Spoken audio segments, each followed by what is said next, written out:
നമസ്കാരം. ന്യൂസ് 18 എക്സ്പ്രസിലേക്ക്. അയോഗ്യനായിട്ടും നിശബ്ദനാകാതെ രാഹുൽ. അദാനിയും മോദിയും തമ്മിലുള്ള ബന്ധമെന്ത്? അദാനിയുടെ ഷെൽ കമ്പനികളിലെ 20,000 കോടി ആരുടേത്? ചൈനീസ് നിക്ഷേപം വന്നത് എങ്ങനെയെന്നും ചോദ്യം. അയോഗ്യതയ്ക്ക് കാരണം മോദിയുടെ ഭയമെന്നും രാഹുൽ ഗാന്ധി. ആജീവനാന്തം അയോഗ്യനാക്കിയാലും പോരാട്ടം തുടരുമെന്ന് രാഹുൽ ഗാന്ധി. ജയിലിൽ അടച്ചാലും നിശബ്ദനാകില്ല. മാപ്പ് പറയാൻ താൻ സവർക്കർ അല്ല, ഗാന്ധിയാണ്. ഗാന്ധി ആരോടും മാപ്പ് പറഞ്ഞിട്ടില്ല. വയനാടുമായി കുടുംബബന്ധം, കത്തുകളിലൂടെ സ്നേഹം അറിയിക്കുമെന്നും രാഹുൽ ഗാന്ധി. രാഹുൽ രക്തസാക്ഷി പരിവേഷത്തിന് ശ്രമിക്കുകയാണെന്ന് ബി.ജെ.പി. രാഹുൽ ഗാന്ധി ഒരു സമുദായത്തെ അവഹേളിച്ചു. കോടതി ആവശ്യപ്പെട്ടിട്ടും മാപ്പ് പറയാൻ തയ്യാറായില്ല. കർണാടക തെരഞ്ഞെടുപ്പിൽ നേട്ടമുണ്ടാക്കുകയാണ് രാഹുലിന്റെ ലക്ഷ്യം. രാഹുലിനെതിരെ രാജ്യവ്യാപക പ്രതിഷേധം നടത്തുമെന്നും രവിശങ്കർ പ്രസാദ്. രാഹുൽ ഗാന്ധിയെ അയോഗ്യനാക്കിയ നടപടിക്കെതിരെ പ്രതിഷേധം ശക്തമാക്കി കോൺഗ്രസ്. കോൺഗ്രസിന് പിന്തുണയുമായി മറ്റ് പ്രതിപക്ഷ പാർട്ടികളും രംഗത്തുവന്നു. കേരളത്തിൽ മുഖ്യമന്ത്രി പിണറായി വിജയൻ അടക്കം സിപിഎം നേതാക്കളും രാഹുലിനെ പിന്തുണച്ച് പ്രസ്താവനകളുമായെത്തി. നിയമപരമായും രാഷ്ട്രീയമായും നേരിടുമെന്ന് കോൺഗ്രസ്. രാഹുൽ ഗാന്ധിക്കെതിരായ നടപടിക്കെതിരെ നാളെ കോൺഗ്രസിന്റെ സത്യാഗ്രഹ സമരം. രാവിലെ 10 മണിക്ക് സങ്കൽപ് സത്യാഗ്രഹം എന്ന പേരിൽ പ്രതിഷേധം. തലസ്ഥാനങ്ങളിലും ഗാന്ധി പ്രതിമകൾക്ക് മുന്നിലും സങ്കൽപ് സത്യാഗ്രഹം നടത്തുമെന്ന് AICC general secretary K C. Venugopal. Rahul Gandhi വിഷയത്തിൽ സിപിഎം തെരുവിൽ പ്രതിഷേധിക്കുമെന്ന് സംസ്ഥാന സെക്രട്ടറി എം.വി. ഗോവിന്ദൻ. ഏത് വിധേനയും പ്രതിപക്ഷ പാർട്ടി നേതാക്കളെ പാർലമെന്റിൽ നിന്ന് ഒഴിവാക്കാനുള്ള ശ്രമമാണ് നടക്കുന്നത്. വയനാട്ടിൽ ഉപതെരഞ്ഞെടുപ്പുണ്ടായാൽ നേരിടാൻ തയ്യാറാണ്. കേരളത്തിലെ കോൺഗ്രസിന്റേത് മൃദു ഹിന്ദുത്വ നിലപാടെന്നും എം.വി. ഗോവിന്ദൻ. രാഹുൽ ഗാന്ധിയെ അയോഗ്യനാക്കിയ നടപടി ജനവിരുദ്ധ നയമെന്ന് സിപിഐ സംസ്ഥാന സെക്രട്ടറി കാനം രാജേന്ദ്രൻ. വയനാടിന്റെയോ കേരളത്തിന്റെയോ മാത്രം പ്രശ്നമല്ല, ഇതൊരു ദേശീയ പ്രശ്നമാണെന്നും കാനം രാജേന്ദ്രൻ. രാഹുൽ ഗാന്ധിക്ക് ശിക്ഷ വിധിച്ച സൂറത്ത് കോടതി വിധിയിൽ ഗൂഢാലോചനയുണ്ടെന്ന് യു.ഡി.എഫ് കൺവീനർ എം.എം. ഹസൻ. ഒരു നിയമവും പാലിക്കാതെയാണ് രാഹുൽ ഗാന്ധിയെ പാർലമെന്റിൽ നിന്ന് ചവിട്ടി പുറത്താക്കിയത്. പ്രതിപക്ഷ കക്ഷികളെല്ലാം ഒന്നിച്ചണിനിരക്കുന്ന സാഹചര്യം വന്നതായും എം.എം. ഹസൻ. രാഹുൽ ഗാന്ധി അയോഗ്യനാക്കിയതിൽ കണ്ണൂരിൽ കെ.എസ്.യു പ്രതിഷേധം സംഘടിപ്പിച്ചു. പ്രകടനമായെത്തിയ കെ.എസ്.യു പ്രവർത്തകർ ഗാന്ധി സർക്കിളിൽ റോഡ് ഉപരോധിച്ചു. തുടർന്ന് പ്രധാനമന്ത്രി നരേന്ദ്രമോദിയുടെ കോലം കത്തിച്ചു. റോഡ് ഉപരോധിച്ച പ്രവർത്തകരും പോലീസും തമ്മിൽ ഉന്തും തള്ളുമുണ്ടായി. പ്രവർത്തകരെ പോലീസ് ബലം പ്രയോഗിച്ച് നീക്കി. വയനാട്ടിൽ കോഴിക്കോട് ബാംഗ്ലൂർ ദേശീയപാത ഉപരോധിച്ച 60 കോൺഗ്രസ് പ്രവർത്തകർക്കെതിരെ കേസ്. രാഹുൽ ഗാന്ധിക്കെതിരായ നടപടിയിൽ പ്രതിഷേധിച്ച് കൽപ്പറ്റ നഗരത്തിൽ റോഡ് ഉപരോധിച്ചതിനാണ് അറസ്റ്റ് ചെയ്തത്. ടി സിദ്ദിഖ് എം.എൽ.എ ഉൾപ്പെടെയുള്ളവരെയാണ് പോലീസ് അറസ്റ്റ് ചെയ്തത്. ദേശീയപാതയിൽ ഗതാഗതം പുനഃസ്ഥാപിച്ചു.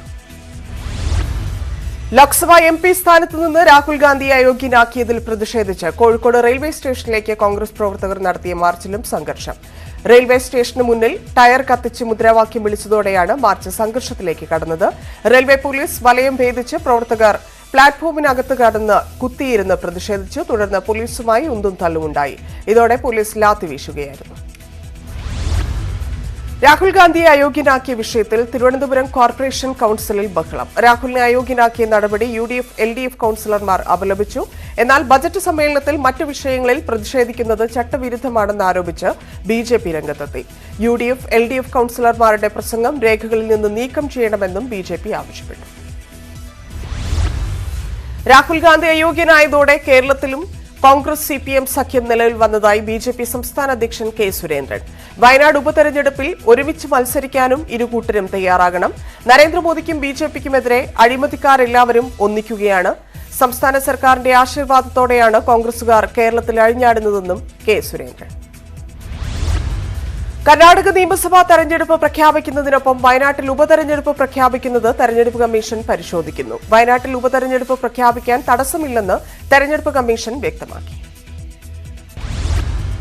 കർണാടകത്തിൽ കോൺഗ്രസ് ആദ്യഘട്ട സ്ഥാനാർത്ഥി പട്ടിക പ്രഖ്യാപിച്ചു. 124 മണ്ഡലങ്ങളിലെ സ്ഥാനാർത്ഥികളെയാണ് പ്രഖ്യാപിച്ചത്. സിദ്ധരാമയ്യ വരുണ മണ്ഡലത്തിൽ നിന്നും, ഡി.കെ. ശിവകുമാർ കനകപുര മണ്ഡലത്തിൽ നിന്നും ജനവിധി തേടും. നിയമസഭാ തെരഞ്ഞെടുപ്പിന് മുന്നോടിയായി സംസ്ഥാനത്തെ സംവരണ മാനദണ്ഡങ്ങൾ പരിഷ്കരിക്കാനൊരുങ്ങി കർണാടക സർക്കാർ. ലിംഗായത്ത് സംവരണം 5% നിന്ന് 7%. വൊക്കലിംഗ സമുദായത്തിന്റെ സംവരണം 4 നിന്ന് 6% മന്ത്രിസഭാ യോഗത്തിൽ ധാരണയായി. കർണാടകത്തിൽ ഇരട്ട എഞ്ചിൻ സർക്കാർ വീണ്ടും അധികാരത്തിൽ വരുമെന്ന് പ്രധാനമന്ത്രി നരേന്ദ്രമോദി. വർഷങ്ങളോളം സ്വാർത്ഥത നിറഞ്ഞ സർക്കാരാണ് ഭരിച്ചിരുന്നതെന്നും മോദി. തെരഞ്ഞെടുപ്പിന് മുന്നോടിയായി മോദി കർണാടകയിലെത്തി. ശമ്പള വിഷയത്തിൽ കെഎസ്ആർടിസിയിൽ സംയുക്ത പണിമുടക്കിലേക്ക് യൂണിയനുകളുടെ സംയുക്ത യോഗത്തിലാണ് തീരുമാനം. തീയതി വരും ദിവസങ്ങളിൽ പ്രഖ്യാപിക്കുമെന്ന് യൂണിയനുകൾ. അടുത്ത മാസം 3-ന് ഇടുക്കി ജില്ലയിൽ LDF ഹർത്താൽ. ഭൂനിയമ ഭേദഗതി ഓർഡിനൻസ് ഇറക്കണമെന്നാവശ്യപ്പെട്ടും UDF ജനവഞ്ചനയ്ക്കുമെതിരെയാണ് ഹർത്താൽ. ഭൂനിയമ ഭേദഗതി ബിൽ നിയമസഭയിൽ അവതരിപ്പിക്കാതിരിക്കാൻ UDF നടത്തിയ ഗൂഢാലോചന ജനങ്ങൾ തിരിച്ചറിയണമെന്നും LDF ആവശ്യപ്പെടുന്നു. ബ്രഹ്മപുരം മാലിന്യ പ്ലാന്റിലെ തീപിടുത്തം ഇന്നും കൊച്ചി കോർപ്പറേഷൻ കൌൺസിലിനെ പ്രക്ഷുബ്ധമാക്കി.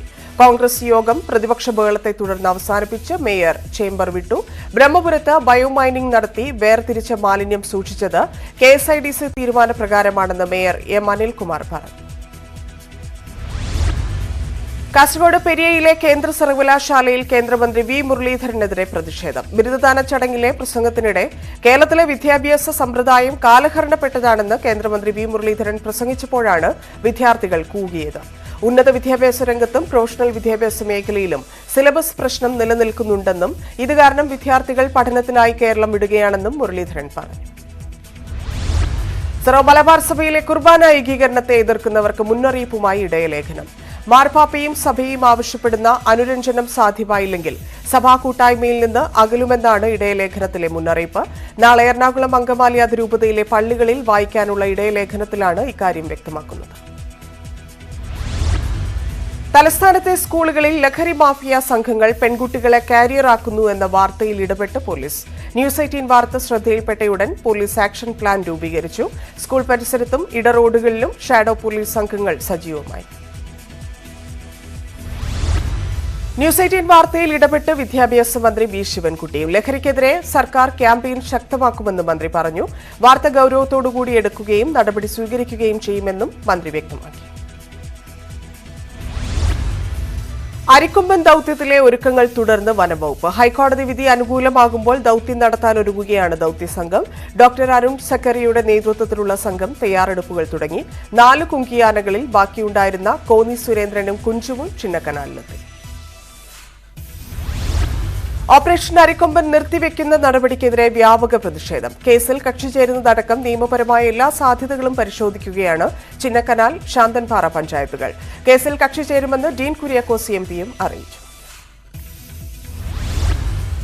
തിരുവനന്തപുരം പാറ്റൂരിൽ സ്ത്രീയെ ആക്രമിച്ച സംഭവത്തിന്റെ CCTV ദൃശ്യങ്ങൾ പുറത്ത്. പാറ്റൂർ മുതൽ അക്രമി സ്ത്രീയെ പിന്തുടരുന്ന ദൃശ്യങ്ങൾ പോലീസ് ശേഖരിച്ചു.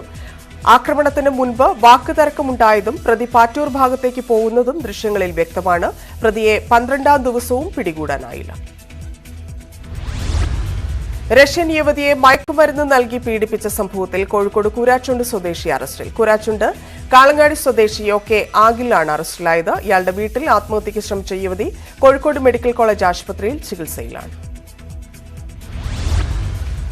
തൃശൂർ മണ്ണുത്തി കാർഷിക സർവകലാശാലയിൽ മദ്യലഹരിയിലെത്തി യുവാക്കളുടെ പരാക്രമം. കത്തിവീശി സെക്യൂരിറ്റി ജീവനക്കാരെ ആക്രമിക്കാൻ ശ്രമിച്ചു. ഇന്നലെ രാത്രിയായിരുന്നു സംഭവം. 2 പേർക്കെതിരെ കേസെടുത്തു. ആലപ്പുഴയിൽ തൊഴിലില്ലായ്മ മൂലം കയർ തൊഴിലാളി ആത്മഹത്യ ചെയ്തു. കഞ്ഞിക്കുഴി കുഞ്ഞാറുവിളി ശശിയാണ് മരിച്ചത്. 3 മാസമായി തൊഴിലില്ലാതായതോടെ കടുത്ത സാമ്പത്തിക പ്രതിസന്ധിയിലായിരുന്നു. 5 ലക്ഷം രൂപ മകളുടെ വിവാഹത്തിനായി സ്വകാര്യ ബാങ്കിൽ നിന്ന് വായ്പയെടുത്തിരുന്നു. 3 മാസമായി തിരിച്ചടവ് മുടങ്ങിയതിനെ തുടർന്ന് ബാങ്ക് ഉദ്യോഗസ്ഥർ വീട്ടിലെത്തി ഭീഷണിപ്പെടുത്തിയതിന് പിന്നാലെയാണ് ആത്മഹത്യയെന്ന് ബന്ധുക്കൾ പറഞ്ഞു. PK ശശി ചെയർമാനായ കോളേജിൽ CPM ഇടപെടൽ. സഹകരണ ബാങ്കുകൾ നിക്ഷേപിച്ച തുക തിരിച്ചുപിടിക്കുന്നു. കുമ്പരം പുത്തൂർ സഹകരണ ബാങ്ക് നിക്ഷേപിച്ച 1.36 കോടി രൂപ പിൻവലിക്കും. ഇന്നലെ ചേർന്ന ബോർഡ് യോഗത്തിലാണ് തീരുമാനം. സാമ്പത്തിക വർഷം അവസാനിക്കുന്നതിന് മുൻപ് സംസ്ഥാനത്ത് ഭൂമി രജിസ്ട്രേഷൻ കുത്തനെ ഉയർന്നു. ഈ മാസം ഇതുവരെ 500 കോടി രൂപയിലധികം ഭൂമി രജിസ്ട്രേഷൻ ഇനത്തിൽ സർക്കാരിന് ലഭിച്ചു. കഴിഞ്ഞ മാസവും രജിസ്ട്രേഷൻ വരുമാനം ഉയർന്നിരുന്നു. ബജറ്റിൽ പ്രഖ്യാപിച്ച ന്യായവിലയിൽ വർധനവ് ഏപ്രിൽ 1-ന് പ്രാബല്യത്തിൽ വരുന്ന സാഹചര്യത്തിലാണ് ഈ മാസം ഭൂമി ഇടപാടുകൾ ഉയർന്നത്. 3 സംസ്ഥാനങ്ങളിലായി ഇലക്ട്രിക് വാഹന ചാർജിംഗ് സ്റ്റേഷനുകൾ സ്ഥാപിക്കാൻ BPCL. കേരളം, തമിഴ്നാട്, കർണാടക സംസ്ഥാനങ്ങളിലെ 15 ഹൈവേകളിൽ 19 വാഹന ചാർജിംഗ് സ്റ്റേഷനുകൾ സ്ഥാപിക്കും. 110 ഇന്ധന സ്റ്റേഷനുകളിലായി സ്ഥാപിക്കുന്ന അതിവേഗ ചാർജിംഗ് കോറിഡോറുകളുടെ ഉദ്ഘാടനം BPCL executive director incharge PS Ravi നിർവഹിച്ചു. ദീർഘദൂര യാത്ര ചെയ്യുന്ന വൈദ്യുത വാഹന ഉടമകൾക്ക് ഏറെ സഹായകരമാണ് പദ്ധതി. മതമൌലികവാദികളുടെ ഭീഷണിയെ തുടർന്ന് കോഴിക്കോട് മുഖദാറിൽ വഴിയോര കടകൾ തുറക്കാനായില്ല. റമദാൻ മാസത്തിൽ കടകൾ തുറന്നാൽ പ്രത്യാഘാതമുണ്ടാകുമെന്ന ഭീഷണിക്കെതിരെ പോലീസ് സംരക്ഷണം നൽകുന്നില്ലെന്ന് കച്ചവടക്കാർ. കച്ചവട വിലക്കിനെതിരെ KT ജലീൽ MLAയും വ്യാപാരി വ്യവസായി ഏകോപന സമിതിയും രംഗത്തു വന്നെങ്കിലും മതമൌലികവാദികളുടെ ഭീഷണി തുടരുകയാണ്. തിരുവനന്തപുരം സെൻട്രൽ സ്റ്റേഷനിലെ ട്രാക്ക് അറ്റകുറ്റപ്പണികളുടെ ഭാഗമായി കൊച്ചുവേളിക്കും തിരുവനന്തപുരത്തിനും ഇടയിൽ ട്രെയിൻ ഗതാഗതം ഭാഗികമായി റദ്ദാക്കി. മാർച്ച് 27 മുതൽ ഏപ്രിൽ 25 വരെ മംഗളൂരുവിൽ നിന്ന് തിരുവനന്തപുരത്തേക്കുള്ള മാവേലി എക്സ്പ്രസ് കൊച്ചുവേളിയിൽ യാത്ര അവസാനിപ്പിക്കും. മാർച്ച് 28 മുതൽ ഏപ്രിൽ 26 വരെ തിരുവനന്തപുരത്ത് നിന്ന് മംഗളൂരുവിലേക്ക് പുറപ്പെടുന്ന മാവേലി എക്സ്പ്രസ് കൊച്ചുവേളിയിൽ നിന്നാകും പുറപ്പെടുക. Chennai central, Thiruvananthapuram superfast, Thiruvananthapuram Chennai central സർവീസുകളും മാർച്ച് 27 മുതൽ ഇത്തരത്തിൽ പുനഃക്രമീകരിച്ചു. എറണാകുളത്തു നിന്ന് പാറ്റ്നയിലേക്കുള്ള ദ്വൈവാര ട്രെയിനുകളുടെ കോച്ചുകളുടെ എണ്ണം വർദ്ധിപ്പിച്ചു. 226443 നമ്പർ എറണാകുളം പാറ്റ്ന, 22644 പാറ്റ്ന എറണാകുളം ട്രെയിനുകൾക്കാണ് ഒരു സെക്കൻഡ് ക്ലാസ് ജനറൽ കോച്ച് കൂടി അനുവദിച്ചത്. പൊന്നാനി തീരത്ത് കപ്പൽ അടുപ്പിക്കാനൊരുങ്ങി തുറമുഖ വകുപ്പ്. കപ്പൽ ടെർമിനൽ നിർമ്മാണവുമായി ബന്ധപ്പെട്ട് മാരിടൈം ബോർഡ് ചെയർമാൻ NS പിള്ളയുടെ നേതൃത്വത്തിലുള്ള സംഘം പദ്ധതി സ്ഥലം സന്ദർശിച്ചു.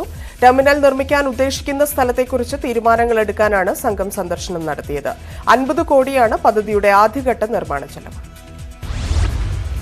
കൊച്ചി മെട്രോയുടെ 2ാം ഘട്ട നിർമ്മാണത്തിന് തുടക്കം. കാക്കനാട് ജംഗ്ഷൻ സ്റ്റേഷനുകളുടെ നിർമ്മാണമാണ് തുടങ്ങുന്നത്. മറ്റ് നിർമ്മാണ പ്രവർത്തനങ്ങൾ തുടങ്ങാൻ ഇനിയും വൈകും.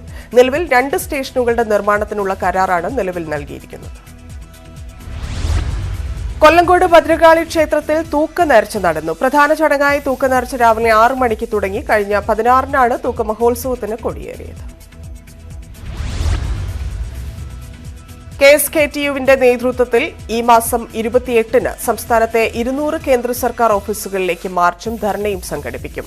കർഷക തൊഴിലാളി പെൻഷന് കേന്ദ്രവിഹിതം അനുവദിക്കുക, കേരളത്തോട് കാണിക്കുന്ന നിഷേധ നിലപാടും അവഗണനയും അവസാനിപ്പിക്കുക തുടങ്ങിയ ആവശ്യങ്ങൾ ഉന്നയിച്ചാണ് മാർച്ച്. ഭാരവാഹികൾ വാർത്താസമ്മേളനത്തിലാണ് ഇക്കാര്യം അറിയിച്ചത്. കല്യാശ്ശേരി ബ്ലോക്ക് പഞ്ചായത്ത് വാർഷിക പദ്ധതിയിൽ ഉൾപ്പെടുത്തി പട്ടികജാതി യുവജനങ്ങൾക്കുള്ള വാദ്യോപകരണങ്ങളുടെ വിതരണം M. വിജിൻ MLA നിർവഹിച്ചു. ബ്ലോക്ക് പഞ്ചായത്ത് ഹാളിൽ നടന്ന പരിപാടിയിൽ പ്രസിഡന്റ് PP ഷാജർ അധ്യക്ഷനായി. 6 ഗ്രൂപ്പുകൾക്കായി 38 ചെണ്ടകളാണ് വിതരണം ചെയ്തത്. സംസ്ഥാനത്ത് സ്വർണ്ണവിലയിൽ നേരിയ കുറവ്. ഗ്രാമിന് 15 രൂപ കുറഞ്ഞ 5485 രൂപയായി. ഒരു പവൻ സ്വർണത്തിന് 43,880 രൂപയായി. പവന് മാർച്ച് 9-ന് രേഖപ്പെടുത്തിയ 40,720 രൂപയായിരുന്നു ഏറ്റവും കുറഞ്ഞ നിരക്ക്. കൊച്ചിയിലെ സ്വകാര്യ ആശുപത്രിയിൽ ചികിത്സയിൽ കഴിയുന്ന നടൻ ഇന്നസെന്റിന്റെ ആരോഗ്യനില അതീവ ഗുരുതരമായി തന്നെ തുടരുന്നു. എക്മോ സഹായത്തോടെയുള്ള ചികിത്സയാണ് ഇന്നസെന്റിന് നൽകുന്നതെന്നാണ് ആശുപത്രി പുറത്തിറക്കിയ മെഡിക്കൽ ബുള്ളറ്റിനിൽ പറയുന്നത്. പഴച്ചാറുകളും ശീതീകരിച്ച ഫലങ്ങളും ലഭിക്കുന്ന ഫ്രൂട്ട് ഡിവിഷനുമായി പ്രമുഖ ഐസ്ക്രീം നിർമ്മാതാക്കളായ മെസ്ലിസ്. സീസണുകളെ ആശ്രയിക്കാതെ പഴച്ചാറുകൾ ഇവിടെ ലഭ്യമാകും. തദ്ദേശീയമായി ലഭിക്കുന്ന അൽഫോൺസ മാങ്ങ, പേരയ്ക്ക, സ്ട്രോബെറി എന്നിവയ്ക്കൊപ്പം ബ്ലൂബെറി, ബ്ലാക്ക്ബെറി, റാസ്ബെറി തുടങ്ങിയ പഴവർഗ്ഗങ്ങളും ഫ്രൂട്ട് ഡിവിഷനിൽ ലഭ്യമാണ്. ഐസ്ക്രീമുകളിലെ പുതുരുചിയായ strawberry cheese cake, fruits field corn എന്നിവയും മെസ്ലിസ് പുറത്തിറക്കി. 2022-23 സാമ്പത്തിക വർഷത്തിൽ 175 കോടി രൂപയുടെ വിറ്റുവരവ് നേടിയതായി MD ജോസഫ് M. കടമ്പുകാട്ടിൽ പറഞ്ഞു. ഒരു കൊല്ലം കൊണ്ട് ശ്രീകുമാർ സാർ പറഞ്ഞിട്ടുണ്ടായി 3.5 കോടി ജനങ്ങൾക്ക് നമ്മളുടെ ഐസ്ക്രീം കൊടുക്കാൻ പറ്റി. ചിലപ്പോൾ ഒരാൾ 10 പ്രാവശ്യം 20 പ്രാവശ്യമൊക്കെ കഴിച്ചിട്ടുണ്ടാവാം.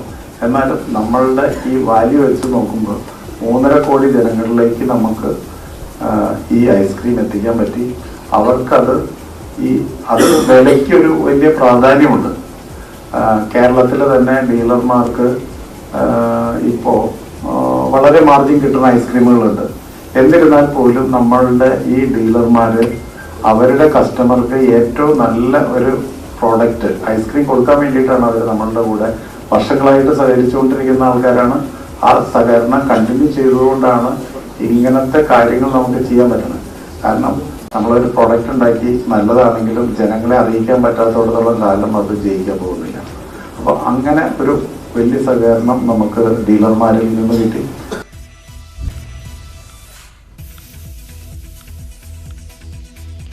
കോഴിക്കോട് കക്കട്ട് കൈവേലി റോഡിൽ വൈക്കോൽ ലോറിക്ക് തീപിടിച്ചു. ലോറി ഡ്രൈവർ അമീലിന് പൊള്ളലേറ്റു. ഇന്ന് ഉച്ചയ്ക്ക് 1:30 സംഭവം.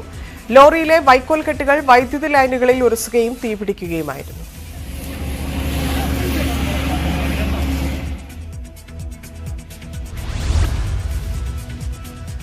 താമരശ്ശേരി കൂടത്തായി ചുണ്ടക്കുന്നിൽ ചകിരി ഫാക്ടറിക്ക് തീപിടിച്ചു. ഇന്ന് രാവിലെ 11:30 സംഭവം. മുക്കത്തുനിന്ന് 2 ഫയർഫോഴ്സ് യൂണിറ്റ് എത്തി തീ അണയ്ക്കാൻ ശ്രമിച്ചെങ്കിലും വിഫലമായി. തുടർന്ന് നരിക്കുനിയിൽ നിന്ന് 2 യൂണിറ്റ് ഫയർഫോഴ്സ് കൂടി എത്തി തീ നിയന്ത്രണ വിധേയമായി.